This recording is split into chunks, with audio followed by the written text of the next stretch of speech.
So we're ready to start? Everybody ready? Hello. Good afternoon, everyone, and thank you so much for joining our panel.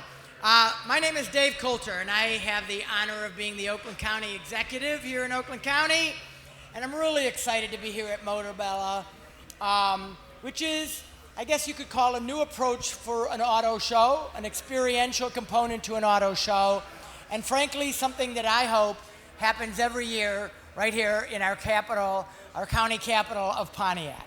So over the next few days, I hope you all get a chance to take a spin around the hot lap or drive an electric vehicle. There's a whole lot going on here, and it's all hands-on, so take advantage of that. But today, we're here to talk about mobility issues, a huge issue in the automotive space today, and in Oakland County as well. And we got a lot of ground to cover. So I'm not the expert, these folks are, and I want to introduce to you the folks that are going to talk about these mobility issues with us today. I am joined by, in no particular order, but we'll go with the woman first, Ingrid Tighe. So Ingrid Tighe is Oakland County's Economic Development Director. So if there's any company executives out there looking for a spot to locate a facility, a manufacturing plant, Ingrid would be your person to connect with. She's awesome. All right. But next, and in fact, literally next to me is Kirk Steudle. And he's our expert consultant on mobility issues. And of course, if you don't know him, his background is really impressive. So he was the director of the Michigan Department of Transportation under Governors Jennifer Granholm and Rick Snyder. He oversaw a $4.7 billion budget. He's now the Senior Vice President of Transportation Systems for the Econolite Group, and frankly, he's just a nationally recognized leader on the development of connected and automated vehicle technology. So really excited to have Kirk on our panel and on our team here in Oakland County. Now, Zach Bolton is an innovation manager. Love that title, innovation manager, right? That is so cool. At Continental AG's North American operations, where he leads the company's strategic cross-industry partnership. We'll talk about more of that in a minute. He also managed a project that connected on monitoring systems in semi and fully automated vehicles. He's going to have a great perspective for us today. Now, Tim Woods is the founding partner at Paco Labs, which is I knew I was going to screw that up. Paco Labs, a product development and consumer research company in beautiful Milford, Michigan, Oakland County. He's also the general manager of the Autonomous Vehicle Alliance, which is a nonprofit collaborative research organization. So thank you so much for being with us. And then finally, last but certainly not least, is Rob Wunsche. Wunsche, right? I got that right. The Vice President for Engineering of Connected Services of DENSO, one of the great automotive suppliers who, by the way, has their North American headquarters based here in Oakland County. And he's tasked with bringing cloud-connected product solutions and mobility services to market. So give it up for our panelists.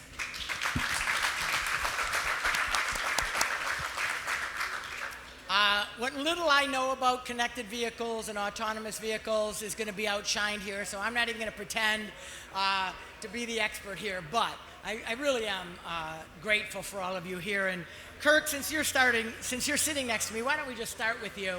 But but others, feel free to jump in as well. But let's start with you to get sort of the big picture, okay? So highlight for us sort of the bright spots happening both in the near term with electrification and battery technology, and then maybe how long do you think it's going to take before we see kind of widespread availability and the use of both maybe autonomous and electric vehicles on the roads in Michigan and frankly in the country? So thanks, Dave, and boy, that's a loaded question. I got a crystal ball in my pocket here. I'll pull it out, and that way we'll all be rich. So you hit what I think is the near term. Look, if we were having this conversation 2 years ago, it was all about autonomous. It was all about how do you make something run by itself, although the term autonomous means it thinks for itself. That's a little misnomer. But it's shifted, right? So the focus really, while there's still autonomy, there's still highly automated vehicles, a focus has really moved towards electrification. And you can see that both, out there in the track, and you can see what's showing up in showrooms. The other side of that is the infrastructure side is woefully behind. But if you look at the infrastructure bill that is just going through Congress right now, there's a recognition that infrastructure needs to change. And again, if that conversation was 2 years ago, it was infrastructure around connectivity. Now it is really infrastructure primarily focused on electrification, that eventually the connectivity piece is coming back. I mean, it's not going away. I think they've been running on parallel paths, and electrification just accelerated past it. I think short term and near term, that really is going to be a primary focus here is electrification. How do you generate, continue to generate enthusiasm, jobs, and infrastructure side. And then longer term, it's how do these come together so that there's electrified mobility, right? So it's, when people leave their house, they really want to go to point B. They don't necessarily say, all right, I want to take this vehicle, or I want to take this mode. I want to get to point B. What's my best way to get there? And frankly, that's the mobility piece that we've been talking about, and that's the longer term, and frankly, that's where it's going to go. Tim, go ahead. I'd love to add to that, which is the ADA, which is made up of General Motors, Ford, kind of in a pre-competitive situation where we do collaborative research. We recently conducted a piece of research called Accessible and Barrier-Free. And the sole focus on that research was on the vehicle design and infrastructure and how those two things could work together. And I think we're at a very interesting, unique moment in our history with mobility and transportation, where we have the ability for the EV, AV manufacturers to work with the infrastructure builders, with the communities, with the cities, and look at infrastructure as a holistic vision with the vehicle. We have to stop separating these two things moving forward. And we need to look at how we can gain efficiency for both the vehicle and infrastructure by actually looking at those two things together holistically. And I think that's really the opportunity that we're looking at moving forward, is that level of collaboration that we've never really taken advantage of it to this point in time. But again, we are at a very unique moment in transportation mobility history to do that. So related to that, what are the challenges? What are the barriers to having that happen, electrification happens? I know that's not a simple answer because... Well, technology yeah. plays the role, right? And maturity of technology. When we all feel comfortable, when society feels comfortable with EVs, with AVs. But we have to follow that up with things like infrastructure that's going to support this new role for vehicles. And there's a lot of talk going on with mobility hubs. How do you put them at the edge of the cities, the 15-minute city? All of that discussion is incredibly healthy, and we need to be having it now to be able to get to where we need to go. But EV infrastructure is going to play a huge role in that moving forward, because the perception of consumers is that AVs are EVs. Yeah, I'll add to that. So one of the bigger barriers, I'm a technology guy. I think we're getting a lot closer with technology, but consumer acceptance. How do I convince my mom, my dad, that they want to drive these vehicles? How do I convince my wife that an EV is the way to go? And that consumer acceptance is now what I'm seeing as one of our larger challenges in the mobility space. So one thing we do when we don't understand something, just like this virus maybe, is we try to educate ourselves. We try to educate the audience as much as possible. And I think that's going to be really important as we move more EVs onto the road, as we get closer to autonomous vehicles. There aren't any autonomous vehicles running all over America yet. There's assisted driving systems running all over. That education has to be there so that our consumers accept it more. Then my mom, she'll adopt it. She'll get it. She'll be like, oh, this is a good idea. I understand it. We'll put some minds at ease. But until we get through that barrier of the psychological consumer acceptance, technology can only solve the scientific challenge. Right. Dave, if I could add, it's kind of like seeing is believing, right? So, when cruise control came along 20 some years ago, wow, this is cool, I could take my foot off the gas, right? Well, now you get in a car, if you're used to adaptive cruise control, and I have one that has it and one that doesn't, and I get in the other car and I get annoyed that I have to hit the brake, right? So if I think about, that next or that older generation, once they experience, hey, the car will slow down for you, they buy in quick.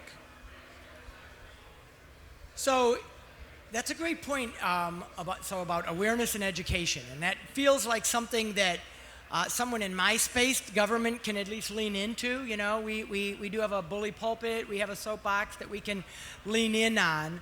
I'm curious, and that would make sense that we do that. I'm curious to the panel, and maybe Rob, I'll ask you this to kick off, but other people be thinking as well. What's needed to help shape policy around getting to this new space that, of connectivity, autonomy, and electrification? Yeah, I think when we look at policy towards EV electrification, the infrastructure, maybe the best way to explain it would be a personal story. So I've been driving EVs for probably about 4 years now, and various makes and models. I'm a huge fan of the performance. I'm a huge fan of the experience, but as a daily driver. So every time we want to make a road trip, we get in my wife's ICE vehicle, right?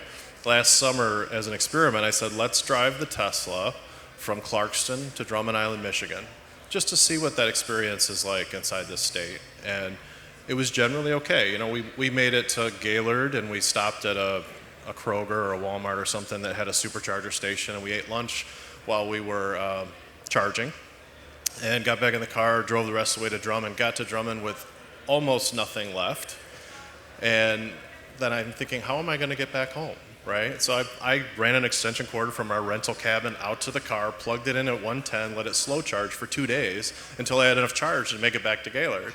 So 2 days to charge. Well, maybe a day and a half. All right. Very, very, very slow on 110 through an extension cord. But I mean, the learning here is as soon as you cross the Mackinac Bridge, there's nothing.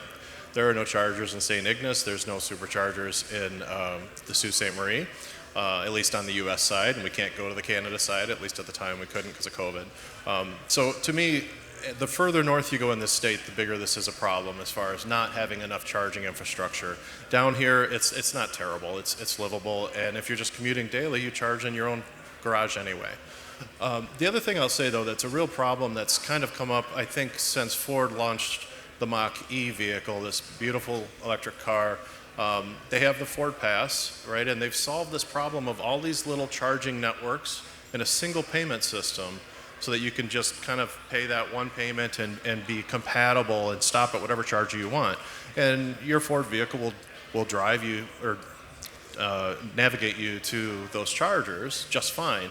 But then you read story after story after story of people arriving at the charger and they're full or they're broken, out of order, they're not there anymore. And so there's this communication problem, a technology problem that still needs to be solved. And Ford's made a huge step forward by consolidating the payment, but now they got to make it so that the car is real-time aware of the status of each one of these chargers. So there's a cloud integration that has to happen before I think you're going to see some consumer adoption. Because otherwise Tesla's where it's at as far as infrastructure. Now Elon has announced that they're going to open that up to non-Tesla vehicles, but we don't really know the technical details of that and how that's going to work yet. Well, that was a little depressing, to be honest with you. I would like to add, though, on the policy side of things, there's a lot that we can do, I'm sure, but one thing we've seen is a lot of discontinuity from state to state, county to county, city to city, in how traffic lights are running, the timing of them. Some are smart traffic lights where you stop here and the light will change, otherwise it doesn't change at all type things. This is especially neat when we have robots, AVs. If we're all human drivers using our own mind, we can get around these. We understand how a speed limit sign that says 17.5 miles an hour, we would figure it out. We'd say, oh, that's funny, it's a cool joke. But a darn camera system that has to recognize 17.5 miles per hour and has never seen that before because it was some cute thing in some subdivision, that's the type of things that we don't have a lot of consistency on. That might not be a policy just for Oakland County, although you can tackle it for sure in this smaller venue, but even at the federal level, we've got an opportunity to be a lot more consistent with how our roadways look and feel to these vehicles that are trying to navigate them. Yeah. So Dave, if I could give you one of the things that I've heard that comes up is even the local regulations, so permitting. What would it take to place an EV charging station, right? In some cases, they've gotten approved and they take 9 months to put in place because the regulations, the local building permits, whatever, and that's something that I think in the county, you could really look at it, work with all of those cities and say, let's streamline so that if somebody comes in, look, you can easily put in electric charging in any city in Oakland County. That's a great point. And Ingrid, I'm looking at you. Yeah, what I just wanted to weigh in is one of our strengths as a county, and what we do best, in my opinion, is we're a convener. So to your point, consistency, we need to bring together our federal partners, our state partners, ourselves, and then, of course, our local communities. And we need to all get on that same sheet and develop a standard process, whatever that is, and a standard infrastructure. Because it's going to create efficiency, safety, and also it's going to be cost efficient, and it's going to optimize our technology. So that's where we can really be, I think, a very strong convener and helper in this situation. And I think cost efficiency is really one of the main points here, because I will tell you that Poco Labs, I'm not going to name the names, but we were speaking with a major power company with a large tier 1. And we brought in this power company to talk about the efficacy of building out EV infrastructure. And the point that was made was absolutely mind-boggling to me, which is, if you want to put superchargers in front of a Walmart, first of all the utilities are behind the store. So you have to pull them out to the front, to the parking lot. But here was the most interesting point, which is, if you have 4 cars supercharging at the same time, it's actually drawing more off the grid than the entire Walmart is at that time. And that is something we have to take into account as we move forward. The grid, as it stands now, this level of infrastructure that we're going to have to invest in is going to be huge to be able to get to where we need to go. Some very practical issues when it comes down to it. The technology for a lot of us feels way out here, but there are some very concrete and I don't want to say simple, but tactical, yeah, in the long term. So the space has changed, especially your point about from autonomous to electrification. But how has the competitive landscape in this space changed? So that was competition is supposed to be good for the end consumer, but it's not good for the end consumer when everything looks and feels different from one brand to another, when it shouldn't be something we try to differentiate ourselves on. So there's been some great examples of what we would now call co-opetition, where we're cooperating with competition to create more of an ecosystem. Yeah, bring everybody Co-opetition. Co-opetition, right? It's just like you're running a marathon. Dave, and we have that with Macomb County, right? Co-opetition, right? Is that a little bit? Yeah. You just described the ADA, right? too. Yep. And it doesn't always have to be like your rival high school team and you get that close to them, but you do have to find this avenue where it's a win for everybody at the end. If we're speaking the same language when we've got Econolite or Iteris or somebody building infrastructure systems, then we have Ford or Daimler building cars, and you've got Continental putting tires or radars on those cars. All of those should understand the same language. If we're all speaking like the town of Babel, we're not going to build that tower very high, which might be a good thing, who knows. But that's something we're finding with this competitive landscape, is that we're seeing a little twist that is not always competition in that sense. Some of it's cooperation. And then there's going to be other areas where we can still compete. Don't worry, we'll still compete with you. But it's not always going to be the same competition that you once had in the maybe 10 years ago. So, Rob, he pointed at you, and we'll pick on you for a minute. You might have an interesting perspective on this. I actually think he's exactly right. Zach's exactly right. And the other thing that you said earlier was exactly right, which is this is the best time ever for collaboration, for partnering up. Whether it's big tier 1s or tier 1s to OEMs or to government, it makes more and more sense. And then the other piece to that is startups and startup technologies, and really reaching out to these very small companies that might have a very small but important technology that can contribute to the overall solution. So looking at places like Silicon Valley, Israel, Helsinki, all around the world, there are such smart people that have so much to offer that become really relevant to mobility all over the place in all of our solutions. Nice. So maybe I'll start with Zach, but any of you are free to jump in this one. But are there any interesting sort of infrastructure pilot programs that you'd like to highlight that are either underway or about to be underway? And maybe even specifically vehicle-to-vehicle and vehicle-to-infrastructure communications is a growing area, obviously, now. It is. And we have a couple great initiatives, and that's another area that these partnerships work with startups or with government entities. So a few years back, a friend of ours at Continental, he lost a complete family of friends due to a wrong-way driver on I-75. They were all coming back from a baseball tournament, and another car going the wrong way on I-75 wiped out the whole family like that. He made it a bit of his mission in the innovation community to say that shouldn't happen again. And so we started a pilot program right there by our North American headquarters on Jocelyn Road and I-75 to detect wrong-way drivers. It's not always the fault of a human driver. Getting on some of these on-ramps, it can be really confusing. Late at night in a new town, rain falling down, you get on, you miss 2 wrong-way signs, and all of a sudden you see headlights. It's not to say that you only are drunk or sleeping when that happens. It could happen to other people. What we want to be able to do is passively detect that, warn everybody else on the roadway with those variable message boards that say 16 minutes to I-696 and it's 15 miles away. Switch that message over, say there's a wrong way driver, pull over, use one lane, whatever. Also alert the authorities so they know, hey, somebody's going the wrong way. Let's get the crews out to shut down the expressway till we can pull that person over safely, get them going the right way. I think that's a great program we have because it deals with safety, connectivity, and the consumer acceptance of being connected. We don't all have to be connected just so Big Brother is watching and controlling us. No, there's huge benefits to having this sort of system available.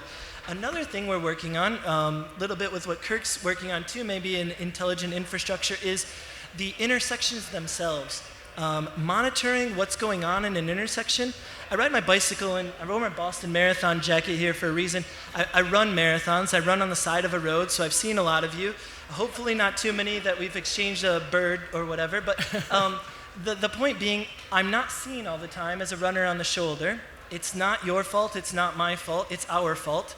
But with intelligent intersections, we now have other eyes in the sky to let people know Zach is running with a stroller on the shoulder. You can't see him right now because there's a smart bus right in front of us, but he's about to pop out.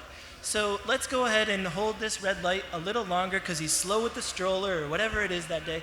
That's another area we're really working on downtown Auburn Hills with this intelligent intersection that can kind of communicate with the cars, but also communicate with the pedestrians in that area about what's going on from a topographical view. Awesome, yeah. I was just going to say that I think safety has always been kind of the preeminent focus when you start to talk about AV in particular. And it's been a groundswell from there. What's interesting about the work that we do with the ADA is identifying things beyond safety. We assume that that's where our partners are going, right? To identify and address safety and security. What's been fascinating to us is looking at the use cases and value propositions beyond what we would normally think in AV application. So a lot of the work that we're doing right now is around delivery. A lot of the work we're doing right now is around healthcare. A lot of the work we're doing around is aging and accessibility. And you can see kind of the shift over time, right, of how are we going to apply this technology in new ways to actually benefit society and quite frankly, have a hanging business model that makes us move forward. You know, David, it strikes me in what I've seen in other parts of the country is pilot projects.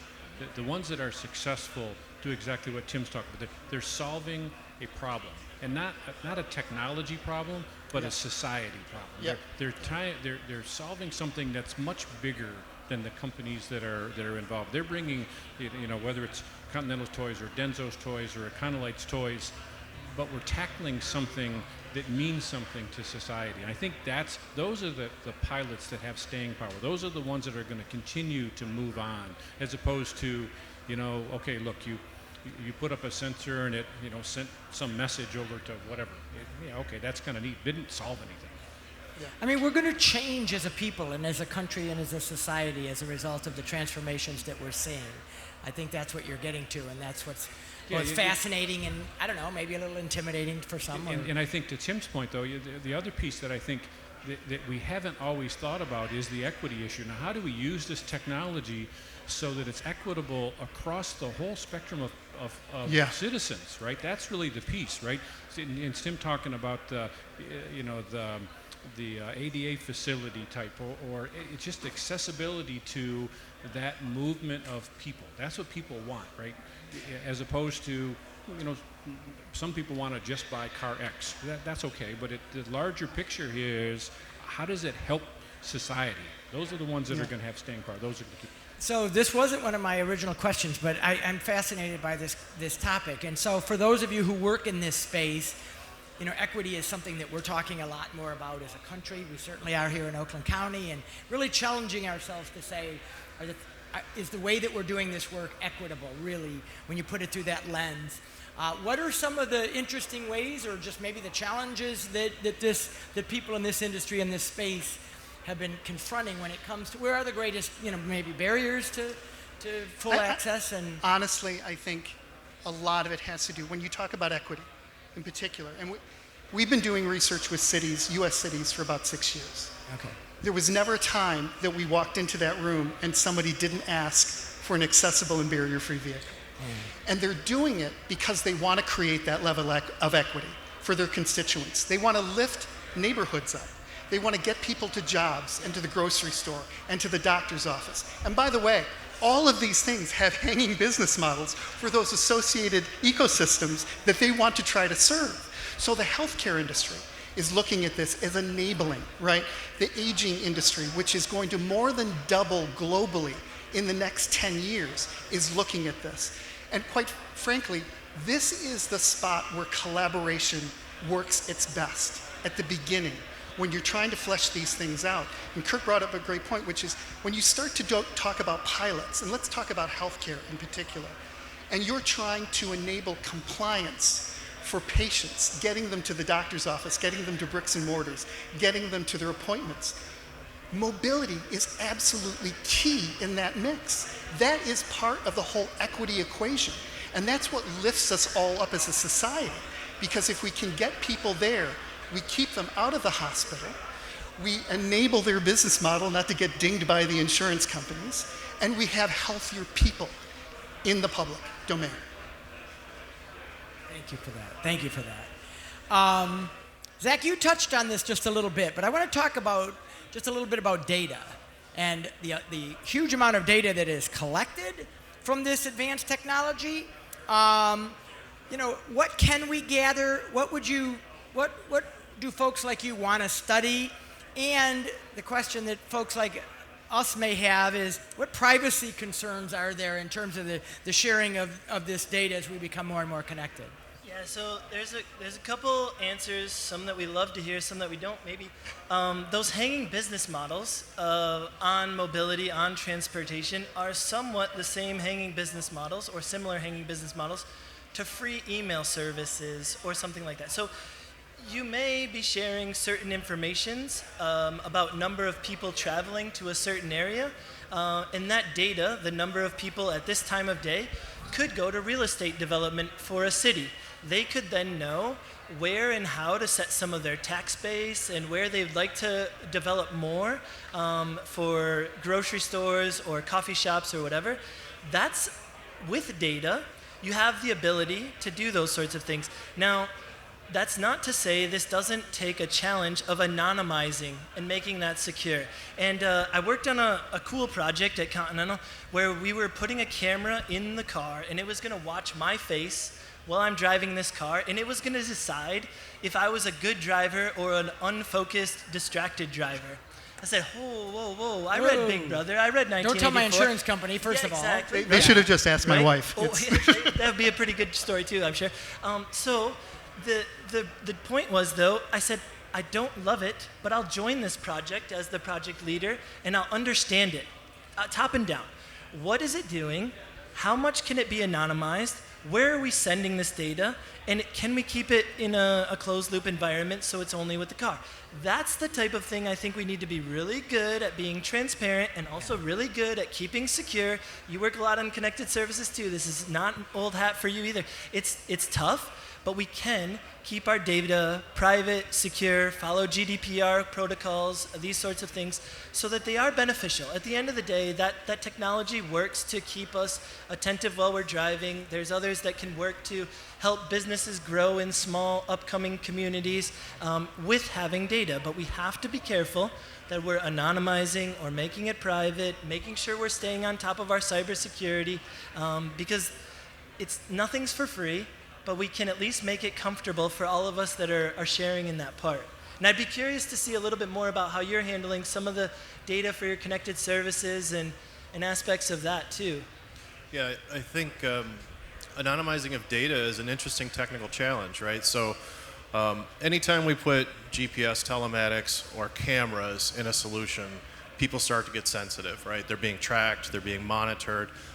So we can solve that with high power edge computing in the vehicle or even in the infrastructure, where in real time these cameras, every time they see a license plate, they're smearing it out before that data gets uploaded to the cloud. Every face they see is being anonymized before it's uploaded to the cloud. So we're never transmitting that kind of private, trackable, personal information. And your comment about GDPR is exactly right too. It'll be hitting California regulations very, very soon. It's not just a European problem anymore, and then multiple states have already said they're on board with that as well. So this is now something that has to be embraced for our entire country. You know, I'm also reminded, hearing your example, you know, I was at the Bosch tent earlier, and I sat in a mocked up thing where it did exactly what you're saying. It looked into my eyes, but the purpose of it was so that you didn't need a sun visor anymore. It knew where your eyes were looking, and then it put a little spot on your window so that the sun wasn't in your eyes. And I thought, wow, that's amazing. But the flip of that is, so data itself is neutral, but it's what we do with that data, how we secure it, that's going to be important. And I guess I also just have a bias. I think our expectations around data have changed. I mean, you know, several decades ago, we were all about protecting our data. I think we all willingly put it out on social media every day now, and so I think our expectations have changed. So well, this is an evolution, right? It is, and it reveals itself over time. Yeah. And what's actually needed. Well, I shared a funny story with this group when we were preparing for this, and I said, you know, for 6 years we've been going into cities and having these 5-hour conversations about AVs, integrating AVs with their fixed and non-fixed assets. How could it enable mobility, equity, all of these things? And at the very beginning, we would always have these conversations with cities and say, we want to see your data. And I've got, you know, Ford and General Motors and Magna sitting in the room, and they would say, I want to see your data. And it was like a Tom Cruise movie. You can't handle the data. you don't have a back-end system to handle the data, right? Yeah. So this whole idea of anonymizing the data and getting very specific with the requests boiled down to a conversation that we had with the city of Chicago. And it was with their rapid transit, the mayor's office, everyone else. And they said to us, if you could just tell us where people were originating their trips and where they finalized their trips, that would give me enough data to look at my fixed and non-fixed assets and how I need to deploy.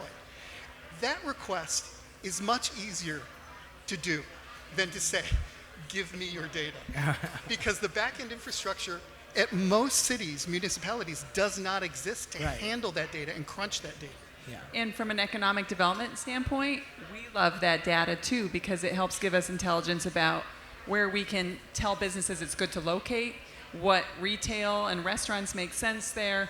So it's very good for that predictive analysis. Exactly. So it's very helpful from our standpoint too. That's fantastic. So let me throw this one out there kind of quickly, but we have a road commission in Oakland County. We run a lot of miles of county roads. What new technology is under development for traffic management sort of systems? And I mean, I know there's been some evolution, but for the most part, it feels like this has lagged. And to that extent, when do we think that kind of technology will be fully employed? And Kirk, maybe we'll start with you on that one. Sure. So let me first of all tell you that you have a very high quality and highly intelligent road commission. So they had one of the first active traffic management systems in the country.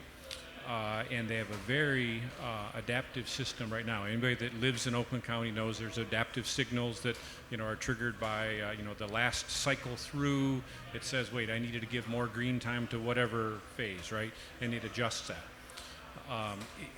They're also working on the next generation, my company particularly, on a couple of individual intersections with the latest sensing technology, the latest traffic controllers that, when brought together in an entire system, can help monitor and change the traffic flow. So it can monitor, and we have metrics that are like how many cars arrived when the light was green, right? And the higher the number, that means there's more free flow and you're not stopping. That rolls into metrics like, what's the carbon emission reduction because you kept traffic moving? What's the fuel saving because you kept traffic moving?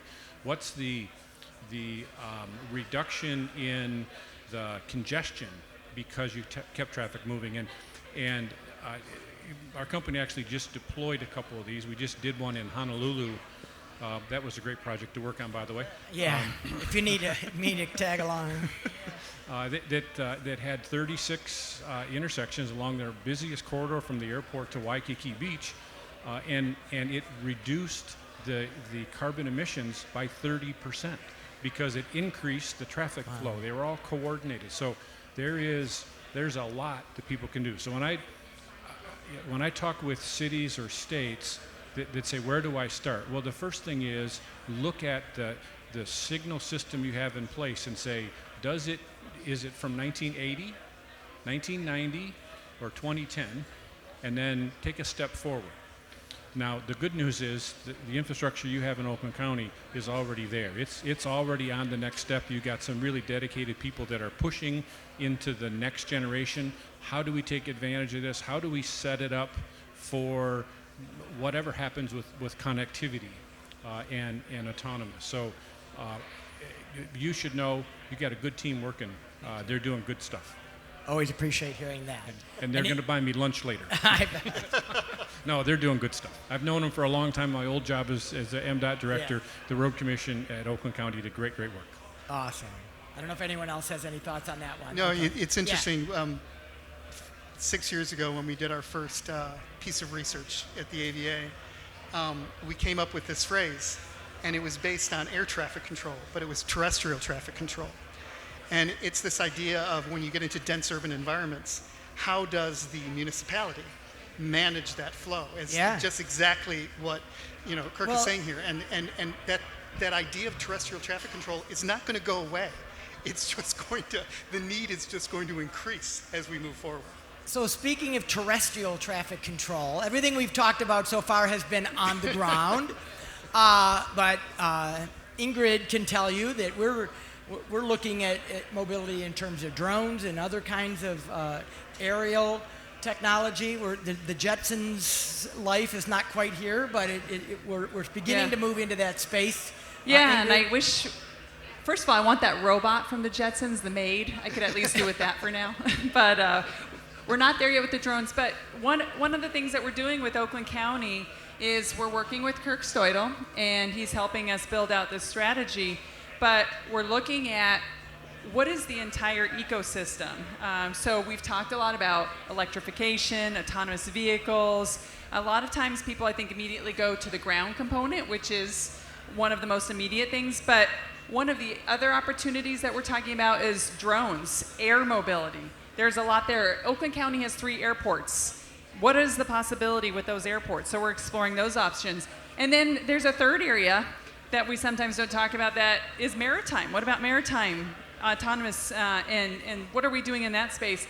And it hit me, I was telling these gentlemen the other day, If any of you watched the SpaceX launch that happened the other night, it was pretty cool. It was Yeah, exciting. very. And they talked about the rocket was going to peel off and be picked up by an autonomous barge. And that was just the above water.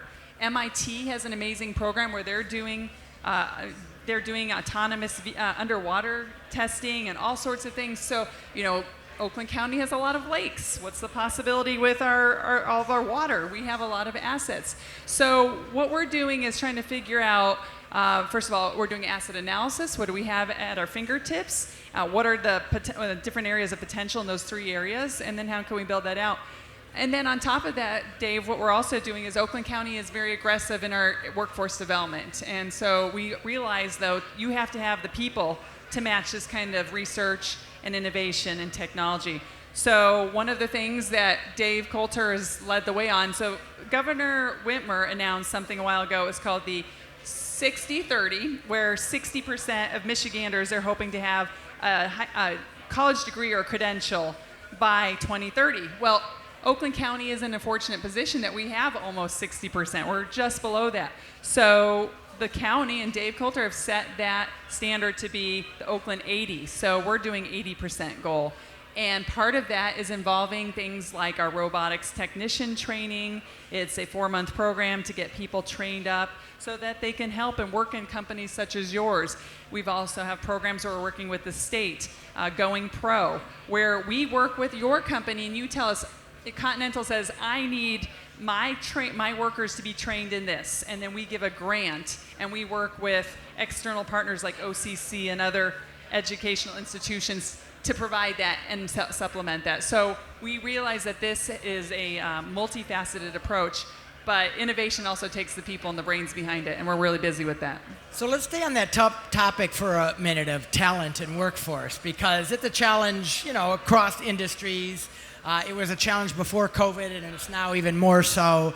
And I know it is in your industries as well. And COVID has also changed the way we work, and where we work, and who we work with.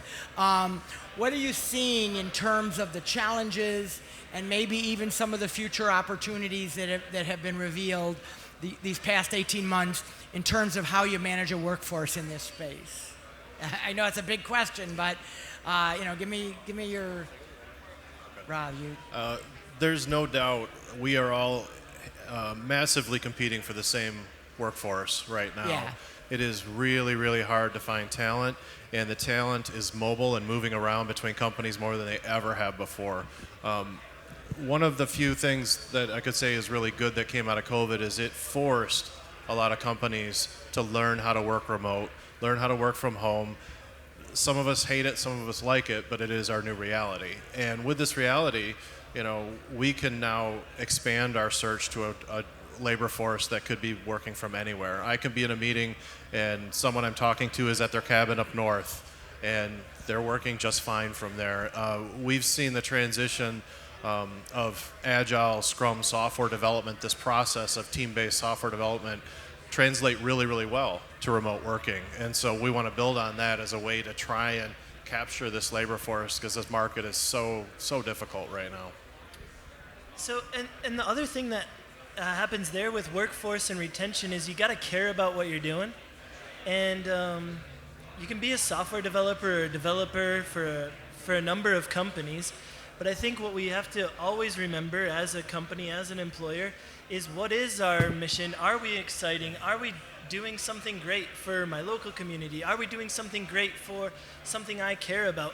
And I think that's the other part, at least in our innovation circles, we always have to also keep in mind is we don't want to just solve every problem. We want to make sure the problems we are solving can still stay close to the Herzkern if you're German, or the center of your heart. So that will also help tip the scales in our favor a little bit when we're trying to retain that good talent. And I think that's something we sometimes forget, but hopefully it bubbles back up to the top. I love that you said that, because I do think that young people today have a different outlook and perspective and goals than some of us did when we were younger. We wanted a family and a car and a house and a good job and a good paying job. It didn't quite matter what it was. It'd be nice if you liked your job, but if it paid well, that was good enough. Young people today and I don't say this facetiously, they want to change the world. They want to be passionate about something. They want to try to make a difference. And companies, to your point, that have a clear value proposition for them are going to have a better time. I think what's really interesting, if you come at this in a different direction, it makes a lot of sense, which is, I think people get passionate about the big ideas. Where do the big ideas come from? And I know you two gentlemen understand this, but I think Oakland County has a unique opportunity in front of it to do what you were saying, which is this collaboration, to do this competition collaboration. Because we have so many companies in this county that could be working on bigger ideas. And that passion translates to the people who want to work here. They want to solve those big problems. They want to solve those things for society. And when you get people in the room who have the same passion and who may be coming at it from very different angles, the big ideas come out. And I think that is something that Oakland County in particular is in a very unique spot in this country to be able to enable that level of collaboration together. Dave, if I could add one thing, so Please. to both of these comments. So I've got a 27-year-old son that's going. He's finishing a master's program. He already accepted a job in January, which is great. But I was interested listening to him on the companies he wouldn't go to work for, and I didn't press why. He just said, "I don't like what they do. I don't like their standards. I don't like their stance on environmental, whatever." He had some very specific companies. He's like, "Yeah, I don't want to work for them." I said, "Yeah, but that's a great company." He said, "No, it's not. I don't like what they do. I don't like what they stand for." So to your point, there's a different thinking than when I was graduating. It was like, okay, where's the good job? I just want the good job. And he thinks different about that. But to the point of workforce and quality of life, it's different because he got an offer to work 100% remote, and the company's in Indiana. It's 100% remote. He lives in Oakland County. He loves it. Speaking of transport mode. Speaking of mobility. we haven't talked about trains yet. We've covered almost every other form of. If I could throw one thing in on that, Yeah. is that it's our job at Oakland County. This is literally Really the good time. definition of trains, planes, and automobiles. Give it a second. Was that Amtrak? Under our department, we also have our community development team. And so it's our job to make sure that we're providing your workers beautiful parks, clean water, great trails, good, beautiful downtowns. And that's also part of our mission, great tourism, because we want to have these families, these young people come here and enjoy when they're not working on their off time, love living here. Yeah. Yeah, I think there's a real opportunity for that, Ingrid, in Oakland County in the quality of life for living here. So if you can live anywhere and work anywhere, then that's the selling point. Look, there's so many reasons why you ought to live in Oakland County, because you know what, you're working in southern Indiana. That's where my son is. Like, who wants to live in southern Indiana? Sorry if there's anybody from Indiana, but Sorry, Hoosiers. Go Hoosiers. We have just a couple minutes left. I'm looking out here. Have I missed any burning question that you had in this space? Is there anybody that is like, yes, sir? So Tim made a great point about equity and mobility is very important as part. Oh, I'm sorry. Oh, there we go. Tim made a great point about equity and how mobility often stands in the way of things like social determinants of health and accessibility. And I'd like to push that toward economic opportunity and how you all feel about transit and marrying transit with advanced technologies for electrification as well as connected vehicles. So on paper, that should all solve itself when we've got autonomous and we can send out a drone or an autonomous shuttle to anywhere and make it drive whomever from one job to another and not worry about paying a bus driver and a special route and running a diesel engine to get there and all of this.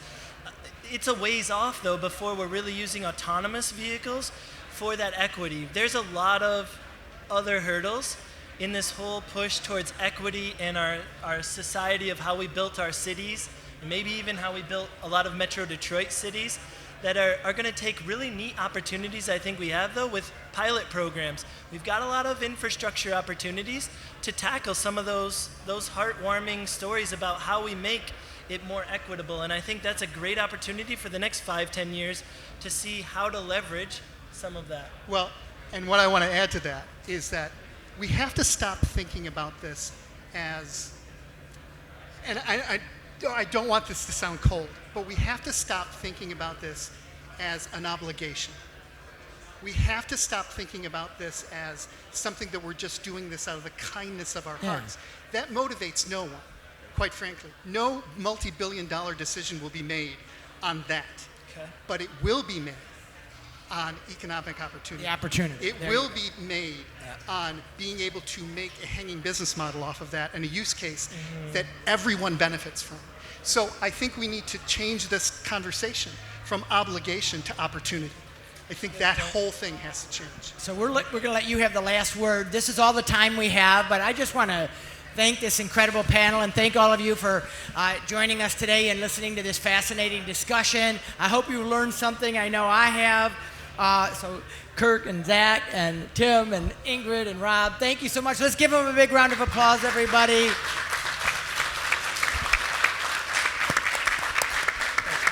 Thank you so much and enjoy Motorbella. Tell your friends. Come on out to Pontiac. Thanks, everybody. Thank you.